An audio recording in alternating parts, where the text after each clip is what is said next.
Repare, o Lira foi eleito pelo Bolsonaro.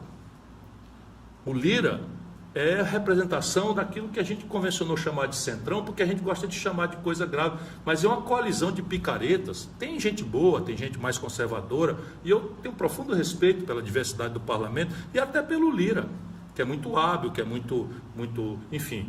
Mas a questão básica é o seguinte, que a pedagogia da chantagem, do toma lá da cá, da roubalheira, virou a linguagem, e o Lula chega, ao invés de enfrentar isso, concilia, mas nem tenta. A turma do PT se zanga, mas a minha questão é assim, nem tentaram. O Lira não foi eleito pelo Bolsonaro e ficou não. Quando o Lula tomou posse, o Lira foi eleito com o acordo e o voto do PT. E apoio do Lula. E qual era a linguagem? A linguagem é essa daí. É o toma lá da cá. E aí não tem limite.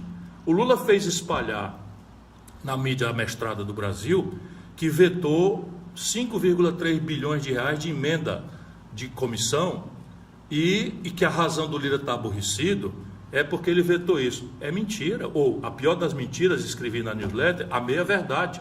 O Lula sancionou 53 bilhões e 400 milhões de reais de emendas. Isso é simplesmente recorde histórico.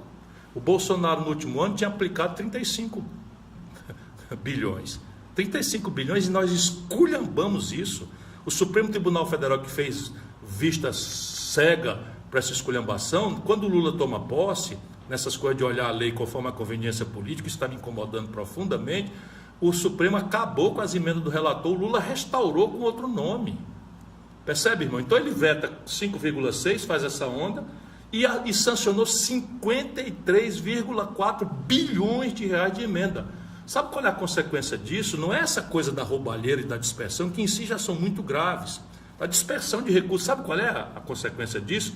É que ninguém mais se elege deputado federal no Brasil se não for atualmente deputado. Não tem mais chance de um jovem entrar, porque, no mínimo, a cooptação de prefeitos e tal, com negócio de emenda sem limite, sem controle, sem nada, para acabar roubar 20%, 15%, 30%, no mínimo é o começo. Mas a montanha de dinheiro, sabe quanto é que cada deputado manejou durante o primeiro ano do governo Lula? Cada deputado, 54 milhões de reais por deputado.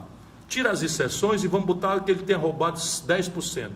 Dá 5 milhões e 400 milhões de reais por ano.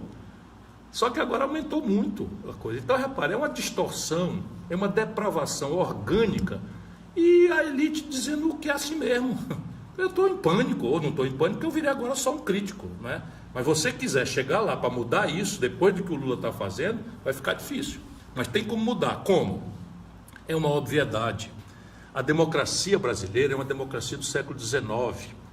Ninguém mais no mundo pratica a democracia do século XIX, quando as distâncias eram muito grandes, não existia internet, não existia televisão, não existia comunicação. E aí você então inventou esse sistema de democracia representativa. Você vota num deputado, o deputado pega um navio, vai para o Rio de Janeiro, passa 8 dias na travessia, aí manda um cabograma para o cabo eleitoral dele para receber pelo correio depois de 3 dias, 4 dias e tal, e aí vai se fazer na estrutura representativa. Irmão, isso tudo é lixo modernamente. O mundo inteiro avançou para elementos de democracia direta quando se trata de decisões estratégicas da sociedade. Isso não é assim na China, não, isso é assim nos Estados Unidos. Eu me lembro, garoto, assim, eu fui convidado pelo Departamento de Estado americano, essas coisas de propaganda deles, e eu pedi para assistir. Eu assisti um plebiscito em São Francisco, na Califórnia, em que a proposta era de aumentar o imposto. Eu digo, vai tomar uma surra. E deu 70% sim, para aumentar o imposto, porque lá esse imposto era vinculado ao financiamento da educação.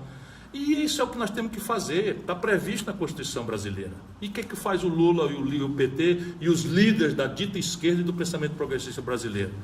Abandonam o povo no dia seguinte da eleição e passam a jogar o jogo dos barões da gestão da economia, o jogo do orçamento com os picaretas do Congresso e o jogo identitário com essa converseira mole aí, só papo furado em assuntos graves, mas que são de terceira geração na agenda identitária. Isso é o que está acontecendo com o Brasil. E o Lula vai passear por aí. Vai dar merda. Eu estou avisando que vai dar merda. Já está.